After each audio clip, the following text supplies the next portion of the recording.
धुळे-सुरत महामार्गावर स्विफ्ट कारचा भीषण अपघात.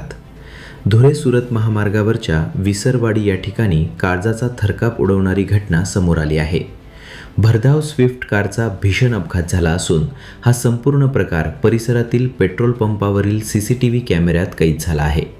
कारचा वेग इतका प्रचंड होता की चालकाचे नियंत्रण सुटल्याने कार 5 ते 6 वेळा पलटी झाली. धुळे-सुरत मार्गावरील भीषण दुर्घटनेत आकाश पाटील या तरुणाचा मृत्यू झाला असून रोहित वाघ हा तरुण गंभीर जखमी झाला आहे. अपघातानंतर स्थानिक नागरिक आणि पोलिसांनी तातडीने धाव घेत जखमींना विसरवाडी येथील रुग्णालयात दाखल केले. धक्कादायक बाब म्हणजे अपघातग्रस्त कार क्रमांक GJ26 AB 4424 मध्ये मद्याचे खोके आढळल्याने एकच खळबळ उडाली आहे. पोलिसांनी घटनेचा पंचनामा करून पुढील तपास सुरू केला आहे.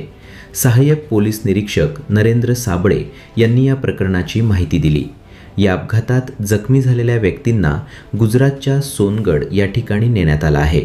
दरम्यान स्विफ्ट कार चालवणारा आकाश पाटील हा तरुण अपघातात ठार झाला आहे. कारचा वेग इतका प्रचंड होता की कारने अपघातानंतर 5 ते 6 वेळा पलटी मारली. रस्त्याच्या कडेला उभे असलेले 2 लोक या घटनेत जखमी झाले.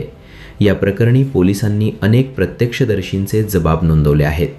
पोलिसांनी या प्रकरणात BNS कलम 281च्या अंतर्गत आणि कलम 125च्या अंतर्गत गुन्ह्यांची नोंद केली आहे. या प्रकरणी पुढील तपास सुरू आहे असंही पोलिसांनी सांगितलं आहे.